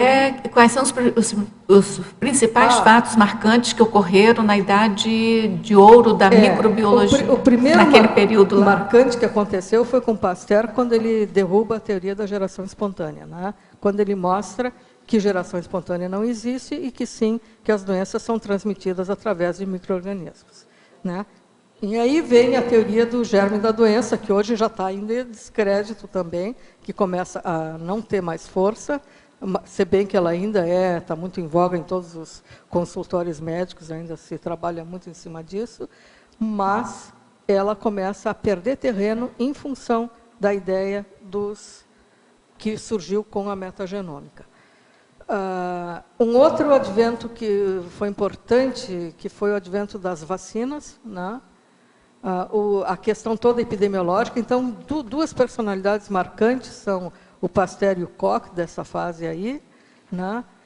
E os vários pesquisadores que começaram a descobrir os agentes causadores das doenças, de todas aquelas epidemias que aconteciam, começaram a ser descobertas, tá? Até que tem um intervalo, isso vai até 1911, mais ou menos. A idade de ouro até 1914. Faz parte disso também a descoberta de vírus que causavam tumores, e uma das personalidades dos cientistas que é do final dessa fase de ouro é o próprio Carlos Chagas, quando ele descreve o Trypanosoma cruzi, a doença de Chagas, ele faz parte. Então, foram várias doenças que foram descobertas e descobertas das vacinas, e principalmente a história também da asepsia nas cirurgias, que não se tinha noção. Então, ali, olha, dava para conversar durante muito tempo sobre isso, dos médicos que foram pioneiros e que foram combatidos pelos seus colegas, que mostrava que tinha que ter asepsia, né, e como fazer essa asepsia nos campos cirúrgicos, esse tipo de coisa. A próxima pergunta, eu acho que foi o que a gente já conversou, mas eu vou fazer de novo para você até ter ideia do que está repercutindo, e aí se você quiser complementar. Para a fotologia, página 36, primeira linha, como podemos estudar mais e melhor o ectoplasma de origem microbial? Qual a influência da flora bacteriana dos doadores no curso de campo, como o SCP-2? A flora bacteriana, a influência, isso já é tema do meu próximo verbete, que é microbiota, tá? E microbioma humano também, que é o outro. Então, assim, ó, a gente, como pode estudar, eu não para estudar ectoplasma, teria que ter ectoplasma. A primeira dificuldade é essa. Teria que ter o ectoplasma para poder examinar, né? O que eu vejo hoje, mas eu posso estar redondamente enganada, pode ser que alguém tenha uma ideia melhor, se conseguisse esse ectoplasma materializado, seria a aplicação dessas técnicas da metagenômica. Assim? Professora Cristina. Então, tem que pegar o microfone. Cristina, voltando na pergunta lá da vacina, você já ouviu, eu já ouvi falar em alguns casos que, na época da dengue, que estava meio que extrapolada aí, que algumas, tipo Fiocruz, alguns institutos de pesquisas, eles são meio que dominados por políticos que não querem passar essa vacina para frente, porque querem deixar a população entrar em estágio de calamidade. Tipo o que a gente comentou do ébola, que o Le Pen fez. Você já ouviu falar alguma coisa dessas coisas de vacina? Que tenha sido feito propósito. Eu nunca ouvi falar nada, não sei se alguém já viu alguma notícia sobre isso. Eu já ouvi falar. Não, eu acho que não. Acho que essa teoria da conspiração é meio estranha, né? Agora, talvez o que possa ter empresas na área de remédios, até reformulando a pergunta dela, se tem interesse em algumas empresas, essas enormes aí, se tem interesse nesse processo, talvez se não político, mas talvez o político sim infiltrado, mas as empresas, grandes empresas. Sim, mas a indústria farmacêutica. Mas teria interesse em quê? Porque a indústria farmacêutica quer vender antimicrobiano. Porque tudo é um laboratório para eles, né? Tudo é um laboratório. A gente tem visto, assim, eu não sei também, não tem informação nenhuma não, mas eu tenho visto, assim, campanhas de vacinação. Tudo pode acontecer, né? Porque eles... eu tenho visto campanhas de vacinação da gripe, agora há pouco tempo, para os idosos, eles fazem uma faixa etária, né? Crianças, idosos, assim. Eu tenho visto sempre, não sei se é a contento. Não, mas no sentido de boicotar... Não, pois ao contrário, eu vejo saindo. Agora saiu do HPV para as adolescentes de colégio. Eu estou sempre vendo o governo fazendo o contrário, fazendo eu não sei se é suficiente, eu não sei se tem por baixo dos panos alguma outra que deveria sair que não sai. Mas, assim, aparentemente está sempre sendo feito, né? Eu também não tenho conhecimento de nada. Acho que você mesmo citou o caso aí, não no Brasil, mas na França, o radical Le Pen. Sim, mas então, ali era uma campanha política de querendo construir uma imagem em cima do que ele sabia que era uma xenofobia, né, do povo francês. Agora você me lembrou o filme Jardineiro Fiel, né? Que pode estar acontecendo muito isso também. Eu acho que isso é bem dramático também, tão dramático quanto negar. Agora, uma coisa que eu já li também naquele livro 100 anos de mentira, do Fitzgerald, ele coloca o perigo de algumas vacinas, porque para a criança que está provocando, aí tem que também, gente, fazer pesquisa para ver a veracidade do negócio. Que eles põem, parece que mercúrio, parece, algum metal que é perigoso na vacina. Então, que tem algumas reações. Então, uma das hipóteses dele, por exemplo, são o índice elevado de crianças com hiperatividade, com dislexia, com essas problemáticas, esteja sendo originado dessas vacinas. Mas isso é uma outro ramo de pesquisa, eu acho. Seria uma contaminação das vacinas. Então, tem, assim, algumas linhas que já discutem isso, a qualificação dessas vacinas, porque elas estão levando junto com a coisa boa uma coisa que é ruim. Eu acho. Entendeu? Mas assim, isso é um outro campo de. Isso é um outro campo de pesquisa que eu acho que, como a Cristina está falando, tem que ter cuidado, porque. Por quê? Vou explicar por quê. Lembrem daquilo que aconteceu na Inglaterra com a vacina do sarampo. Até hoje, eles não se recuperaram e que veio um pesquisador renomado que foi pago para dizer que a vacina do sarampo originava autismo nas crianças. O que aconteceu? Deixaram de fazer a vacinação. Até hoje, eles não conseguem vacinar a população. O sarampo retornou lá. Entende? Por quê? Pelo medo dos pais de que gere autismo. Eu não vacinei meus filhos de sarampo, porque o pediatra, na época, falou para não vacinar. Eu sou a favor de vacinação. Sempre fui. Entende? Eu acho assim, que não se brinca com doença infecciosa. De sarampo, eu não vacinei. Mas hoje eu fico meio preocupada com isso, né? Mas assim, eu tive sarampo depois de adulta, meus filhos eram pequenos, eles não pegaram, estavam junto comigo, antes, durante e depois. Então, acho que eu vacinei eles, então, entendeu? Porque eles não pegaram, acho que não vão pegar mais. Mas eles não foram vacinados por isso. Na época, o pediatra falou que não era, porque tinha essa dúvida, porque a vacina estava fazendo, talvez seja essa linha que ela falou. Mas eu tenho dúvida se eu fiz correto ou não, entendeu? Até hoje não tive problema com isso, mas pode ser, né? Eles são adultos hoje. Acho que vale essa investigação da pergunta da Isabela Lustosa, né? Porque a gente sabe que a nossa sociedade não é cosmoética ainda, né? Assim, patológica. Então, o valor da cosmoética, da saúde, ainda não chegou ao nível ideal. Então, o que a gente vê hoje é a mercadocracia, a mercadolatria. Então, até fica aí o convite para outras pessoas trazerem verbetes sobre o tema, fazerem denúncias, mas sempre articuladas com base em fundamentos, com base em livros, em leitura, como a professora está colocando, é tudo base científica, não fazer o achismo, né? Porque aí fica uma coisa, né? Mas que realmente, eu acho que, como a Isabela colocou, a gente tem que começar a pensar mais, enfatizar a questão de políticas cosmoéticas de saúde e colocar isso em primeiro lugar, e não só preocupado com o mercado, com o lucro, com o empreendedorismo, com a sobrevivência financeira, né? Que eu chamo a mercadolatria, né? Mas focar mais na saúde-latria. Né? Eu também acho. Professora Cristina, a teoria dos clusters na microbiologia seria análoga à teoria da matéria e energia escura no macro-universo? Não. Já fez esta comparação? Não fiz, mas se você fez, era interessante falar qual foi essa reflexão em cima do mundo microscópico, né? Não, a teoria dos clusters é diferente, não tem nada a ver com... Teoria da matéria e matéria escura no macro-universo. Porque a matéria escura parece um cluster no universo, né? A matéria escura é energia imanente, né? É que eles não dão esse nome. Eu sei, mas ela fica toda concentrada, ela fica orgânica ali, né? Parece um cluster mesmo, né? O cluster, deixa eu só dizer assim rapidamente o que ele é. Ele é um conjunto de bactérias que não precisam ser da mesma... Não, essas até o cluster até são da mesma espécie. Tá? Que, no conjunto, eles têm propriedades semelhantes. Quer dizer, é um conjunto de bactérias ou de outro micro-organismo que, no conjunto, expressam genes, uma quantidade de genes que criam determinados efeitos. Agora, uma bactéria isolada desse cluster, ela não é sequer estável na expressão gênica dela. Ela hoje pode ser a bactéria Maria, e amanhã ela troca gene com outras, e ela vira a Maria Bonita.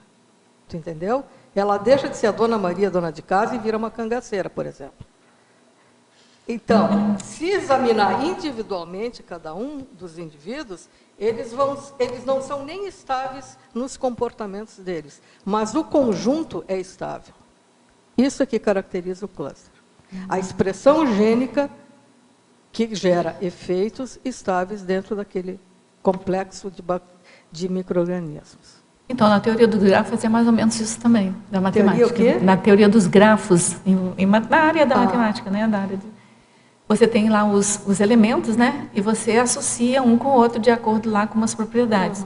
Então, o cluster é quando você tem um grupo de pontos lá, que todos eles estão relacionados com todos. Aí você identifica eles como um cluster. E é exatamente essa, eu não acho que não seja uma teoria, isso é uma descoberta que eles fizeram já, da existência desses complexos ou clusters, que está derrubando a teoria do germe da doença. Porque a teoria do germe da doença de Pasteur e de Koch também, e de Ehrlich, eram os três que defendiam, eles diziam que uma doença, um germe causava uma doença. E a medicina toda é em cima disso. Até hoje a medicina é em cima disso. E não é. Não, até, às vezes é, mas o número de bactérias pode causar várias doenças, e o vice-versa, né? Você pode ter uma doença com vários tipos de bactérias junto ali. A doença em si, a forma clínica é semelhante, tá? E vice-versa, e pode ser... É multidimensional no sentido intrafísico da palavra, muitas... mas não só muitas isso, variáveis, né? Multivariáveis. Complexo, ela vai além de causar mais do que uma doença. Ela tem essa troca de material genético entre as bactérias que é muito mais importante. Porque elas não existe mais o fixismo de Pasteur, que dizia que era um germe, era sempre igual e ele sempre causava aquela doença. E o Koch estabeleceu os postulados de Koch em cima disso. Né? Cristina, tem uma coisa que a gente fala assim, ó, a pessoa pode acostumar com determinado antibiótico. Você está com uma doença lá, e aí você toma um antibiótico. Aí aquilo pode não resolver, e aí você tem que fazer um novo exame para ver quais são os tipos de antibióticos que você vai tomar, porque aquele já não faz mais efeito.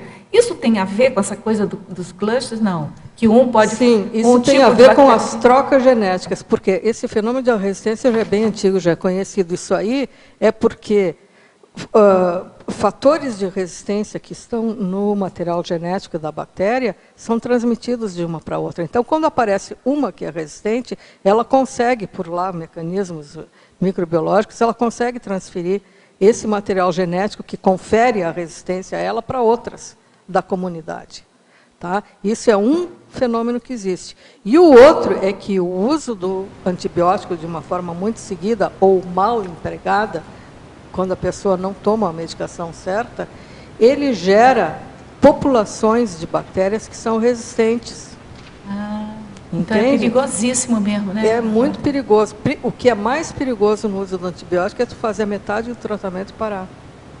Porque daí tu não debela todas as bactérias e se tiverem algumas que adquiriram a resistência, elas fortalecem. Elas crescem em maior número do que aquelas que não eram resistentes. Entende? Isso é complicado mesmo, hein? Gente, depois dessa, ninguém toma antibiótico sem receita médica. Eu ia falar, no início da nossa vida, crianças que chupam chupeta, a chupeta cai no chão toda hora, vira um lodo ali em volta da chupeta, na mamadeira. Mas dizem que isso é anticorpos, né? É isso exatamente o que eu ia falar. Aí existe esse ditado, né? É bom deixar a criança aí no meio da rua, vai para a escola, cria com anticorpos. Isso é verdade? Sim, está ali na paradoxologia. O paradoxo de a subexposição infantil à sujeira favorecer a instalação de doenças infecciosas. Agora explica para a gente, do ponto de vista técnico. Vamos ver bem, não é assim como eu vi uma vez na rodoviária que eu fiquei horrorizada, que o pão com geleia da criança caiu naquela... Sabe a rodoviária que tem aquela sujeira no chão? Caiu ali virado, a mãe olhou assim, deu para a criança de novo para comer. Da criança. Ali eu acho que eu não faria uma coisa dessas. Agora, por exemplo, esses dias aconteceu um outro fato. A moça que trabalhava lá comigo em casa disse o seguinte: a senhora sabe que eu dou sempre, que eu uso Protex, o sabonete, não posso falar em marca aqui, né? Mas para criança. Não. Pois é, mas não é, vou falar mal, afinal de contas. Dou para ele usar todo dia, sempre o Protex, porque tem propaganda na TV o tempo todo. Então, esses sabonetes que são antissépticos, de maneira geral, para a criança não são bons. Né? Porque eles ficam tirando a flora, a microbiota da pele, que é defensiva, que ela impede a entrada de patógenos. Então, não é bom que a criança fique sendo submetida à desinfecção do corpo dela o tempo todo, ou que fique super protegida, porque ela precisa que o sistema imunológico dela seja estimulado. Agora, quando a gente envelhece, aí começa a inverter um pouco. A pessoa de mais idade, ela já tem que tomar um pouco mais de cuidado, né? Porque daí o sistema imunológico dela já está em decadência. Né? Então, não precisa mais estimular. Deixa ele quietinho e deixa ele atuar no que ele consegue ainda. Né? Então, ali não pode haver a superexposição.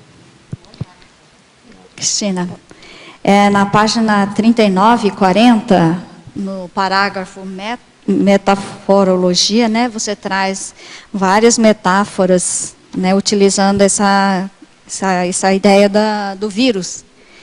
E bem interessante que você traz também a terapêutica, né, da autossuperação em todos os itens.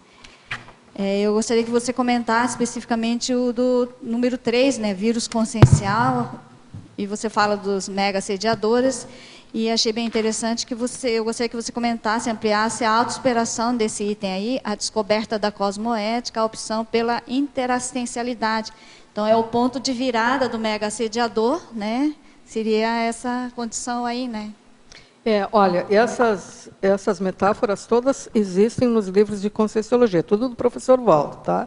O que eu fiz foi colocar, ou tentar entender a visão dele, e essa autossuperação é minha mesmo, né? Foi o que eu concluí que deveria ser feito em relação a isso. Eu gostaria que você fizesse o contraponto com o livre-arbítrio, né? Que no caso dos mega-assediadores não seria tão consciente. Mas... Veja assim, ó, aqui essa questão do mega-assediador ou intrusor franco, o pior tipo de vírus para a consciência. Né?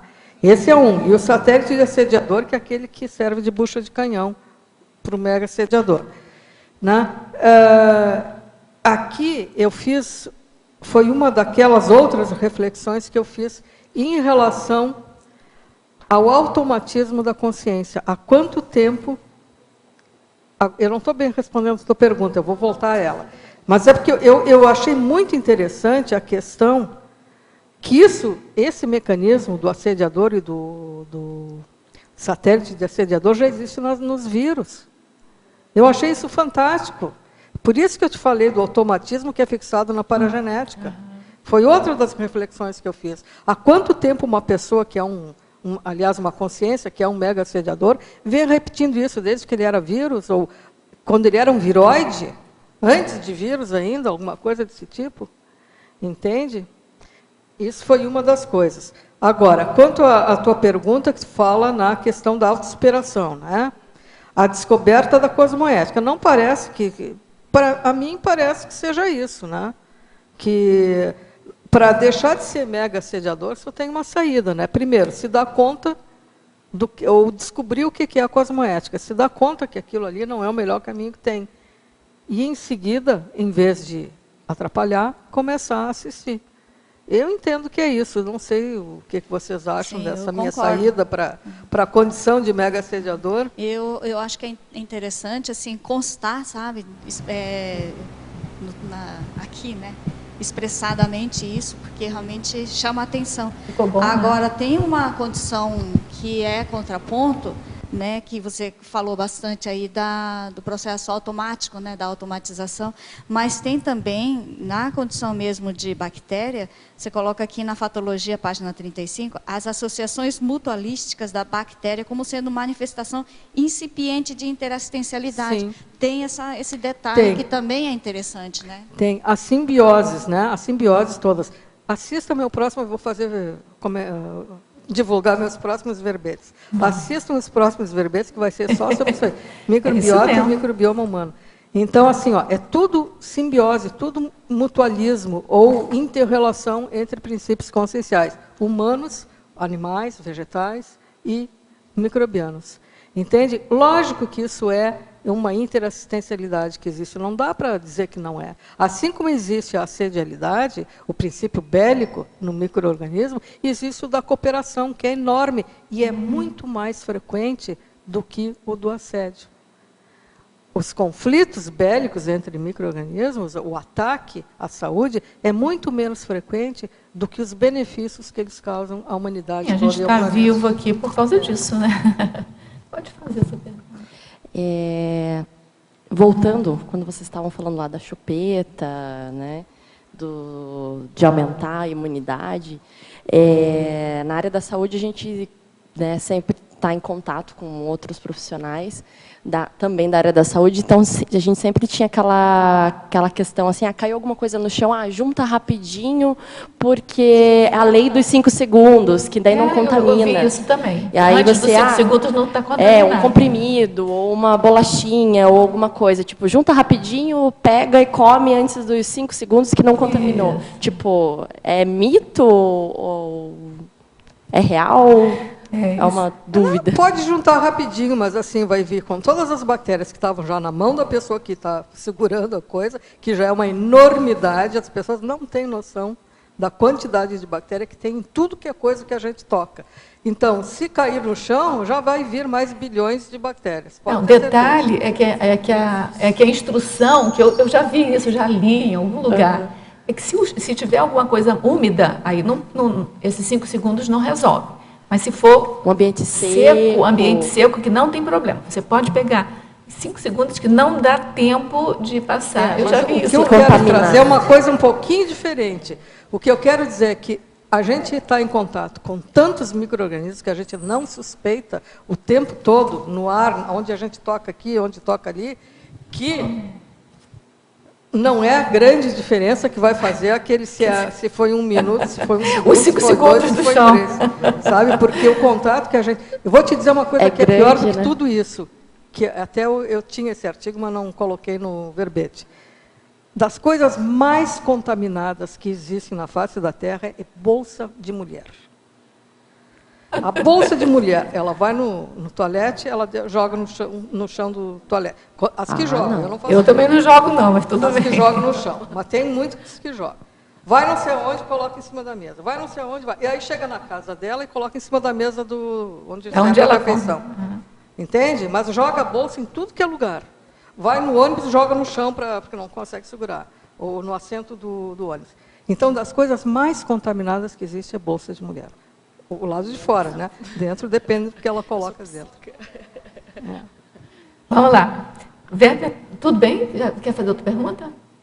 A verbetógrafa, o filme Guerra dos Mundos, do Tom Cruise, caberia na filmografia? Olha, eu não pensei, talvez.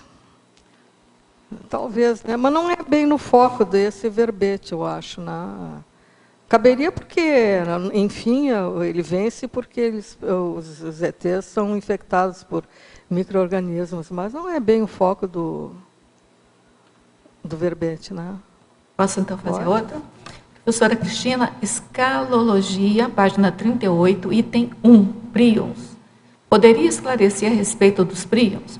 Como proteínas anômalas, não contendo material genético, conseguem induzir a replicação de proteínas normais, alteração da sua fisiologia.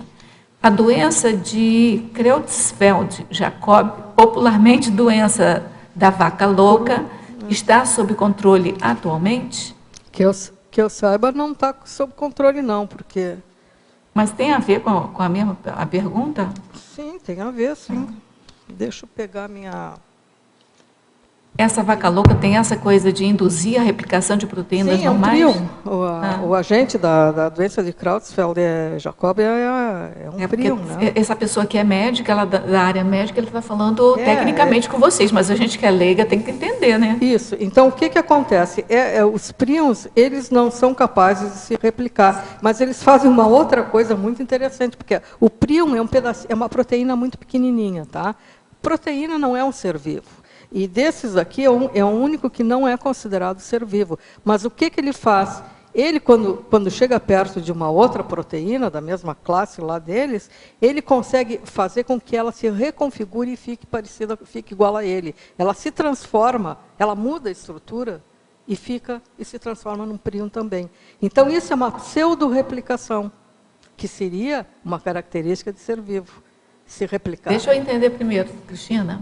Ela não é um ser vivo, não, mas ela é uma proteína. Ela é uma proteína que, se em contato com outro quê? Que vai ficar igual a ela? Outra proteína, outra da mesma classe dela. É tipo, ela contagia o formato dela em outra... Não, ela ela encosta, digamos assim, e gera uma reconfiguração na outra. Na outra. Nossa, que coisa, em que força, hein? Não, Não é vivo, não. Aqui, ó. Contudo, são capazes de induzir a alteração nas proteínas normais da mesma categoria dela, tá? Porque ela é uma proteína anômala, criando assim cópias de si mesma. Então, ela, quando se aproxima de uma proteína normal, ela induz uma reconfiguração estrutural dessa proteína. Da estrutura só, né? Não é da composição. Entendi. Porque a proteína é uma sequência de aminoácidos, tá? Então, ela não muda a sequência de aminoácidos. O que ela faz é muda a configuração dela, estrutural, espacial, digamos assim. Entendi. E ela se torna anômala também, tá? Porque os prions, assim, eles são proteínas anômalas. É difícil de entender, é difícil de explicar para leigo também. Não, mas ficou bem explicado. Mas deu para ver. Então, assim, que eu saiba, é o curu, né? A doença de Creutzfeldt não está controlado, não. Que a doença da vaca louca é outra, né? A Creutzfeldt é o curu. São várias que tem. Bem, Cristina. Olha, a gente tem 5 minutos. Eu não vou ficar pensando em perguntas para te fazer. Eu queria que você falasse tudo aquilo que você queria expandir aí, que você falou que durante algumas hipóteses. Poxa, mas eu já falei de várias delas. Se você quer, a gente faz pergunta. Não, eu acho melhor fazer pergunta, porque as principais que eu queria falar, eu falei. Tá, então tá bom. Então vamos lá fazer perguntas. Posso fazer a pergunta, Pode, Rosa? à vontade. Eu queria que tu falasse um pouquinho sobre o holopensene da bioconvivialidade harmônica. Qual é a influência em relação a esse universo microbiano? Então, no ser humano, né? Aonde que está essa... Em pensenologia, segunda linha. Porque a gente tem que aprender, o convívio tem que ser levado em conta entre todos os princípios conscienciais. E essa convivialidade deve ser harmônica.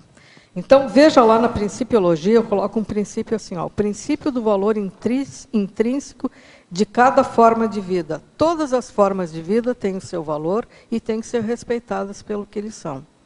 Né? E essa bioconvivialidade, aliás, que é o tema da pré-IC bioconvívio, né? Que é o que a gente pretende trabalhar. Né? Agora, veja, como é que a gente pode ter bioconvivialidade com micro-organismos? Vocês conseguem me imaginar isso? Assistam meus próximos verbetes, quando eu vou falar sobre microbiota e microbioma humano, porque ali a gente pode ver, por exemplo, a relação do ser humano com os próprios micro-organismos. Como é que ele faz essa bioconvivialidade? O que ele tem que fazer para manter saudável aquela flora, aquela comunidade microbiana que ele tem dentro de si?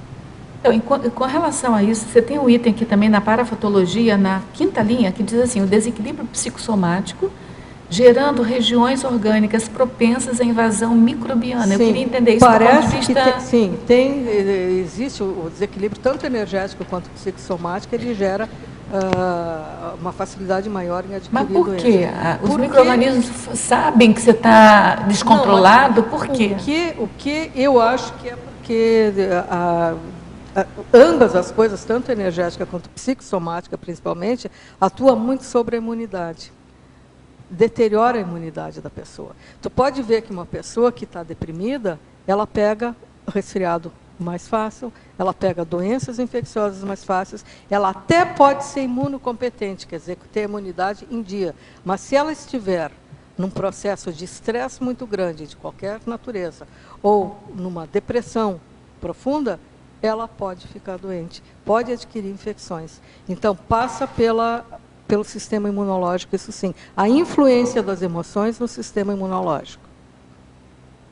No meu entender, é o fator principal, porque tem que juntar os aspectos psicossomáticos com os físicos aqui, né? Pois é, eu acho que então é pela debilitação.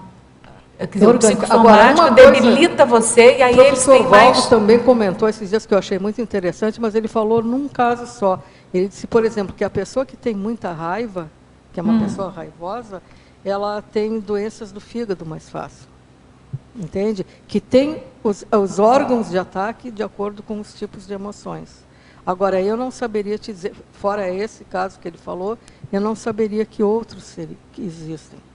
Qual é a relação do órgão com a emoção, entende? Pode ser que seja a energia própria para o vírus. Né? Por exemplo, ele falou, você tem raiva. Pois é. Se você tem raiva, aquela energia, aquele holopensene da raiva dentro do teu fígado deve propiciar que os micro-organismos que têm aquela afinidade com aquele holopensene se fortaleça ali. Deve ser alguma coisa. Ele não falou em infecção no fígado, ele falou de doença no fígado, de maneira geral. Tá? Aí a gente teria que ver do ponto de vista microbiológico. Mas deve ser coisa de holopensene e holopensene, né? Ser. Agora, a depressão, eu já vi isso. Como assim? Né? Já viu o quê? Propiciando a infecção. A depressão? A depressão, A pessoa, por exemplo, ela saiu da depressão, porque lá teve uma notícia boa, saiu da depressão, por um tempo a doença desaparece em seguida. Então, doença infecciosa, estou falando. Cristina, o nosso tempo acabou. Que pena, né? Nossa, esse assunto não foi muito bom. A gente vai aguardar, então, quantos verbetes seus que você vai fazer nessa linha? Já estão quase prontos, são dois que são nessa linha aqui. Então a gente fiquem atentos, vocês que estão online aí, fiquem atentos, nós aqui vamos ficar atentos, porque os próximos a gente vai estar aqui para fazer perguntas. Então a gente agradece muito a você, parabeniza você pelo tema, sabe muito sobre o assunto, né? Deu um banho aqui para a gente. A gente agradece a todos vocês que estiveram aqui, mantendo aqui o nosso debate vivo aqui. Nós agradecemos aos teletertulianos com a quantidade de perguntas também e com a movimentação, né, energética dos debates aqui. Nós aguardamos todos vocês nos próximos dias. Todo dia a gente tem tertúlia de 12h30 a 2h30 da tarde. E quem movimenta a tertúlia são vocês também, né? Não é só o verbetógrafo e o mediador. E nós passamos, então, aqui para os nossos comerciais. Obrigado. As pontuações da tertúlia de hoje são 12 assinaturas no livro de presença, 15 perguntas presenciais e 11 perguntas respondidas online. Hoje nós temos 2 recados. O Amin, com a Escola do Parapsiquismo, e a Sandra, com a 10ª Feira Internacional do Livro de Foz do Iguaçu. E antes nós teremos os Amigos da Enciclopédia. Boa tarde. Estou representando o programa Amigos da Enciclopédia. O objetivo deste programa é viabilizar financeiramente a manutenção de toda a estrutura necessária para a elaboração da Enciclopédia da Conscienciologia. Também com ajuda o Holociclo, a Holoteca e o Tertuliário, com a transmissão diária das tertúlias. Além disso, esse recurso ele é destinado para aquisição de dicionários, livros e periódicos. O aluno amigo da enciclopédia, ele poderá acessar o Holoserver e também poderá fazer o download gratuitamente da última versão da enciclopédia, com todas as ferramentas. Aos interessados em fazer parte deste programa, poderá entrar em contato com a recepção do CAEC ou através do telefone 3525-2652. Obrigada a todos.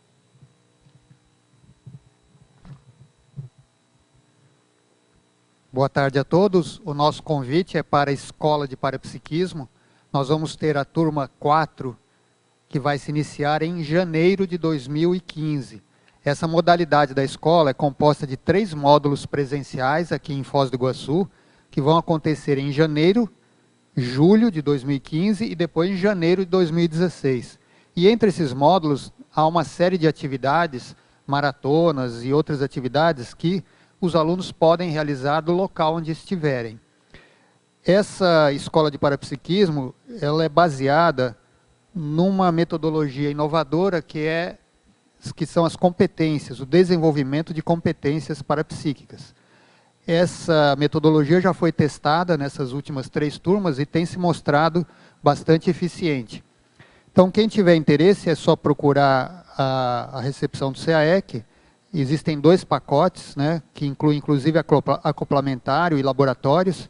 Então, as informações podem ser obtidas no telefone 3525-2652 Lembrando que as vagas são limitadas, nós temos somente 25 vagas. Obrigado.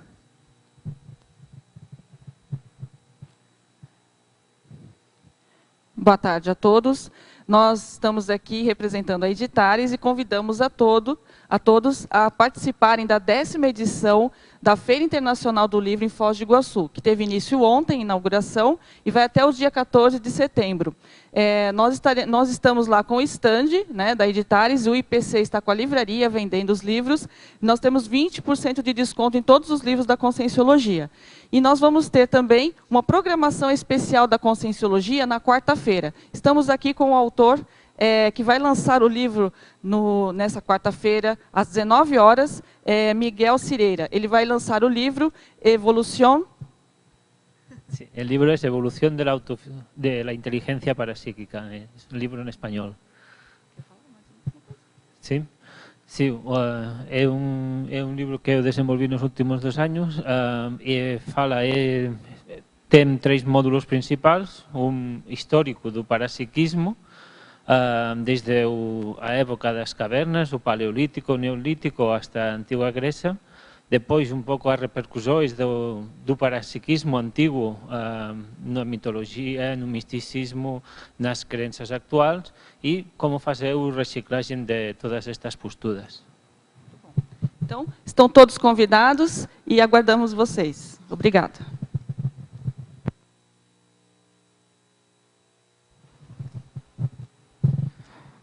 Para amanhã teremos o verbete Nostalgia, especialidade Nostologia, com o verbetógrafo Alexandre Zaslavski. Obrigado e boa tarde a todos.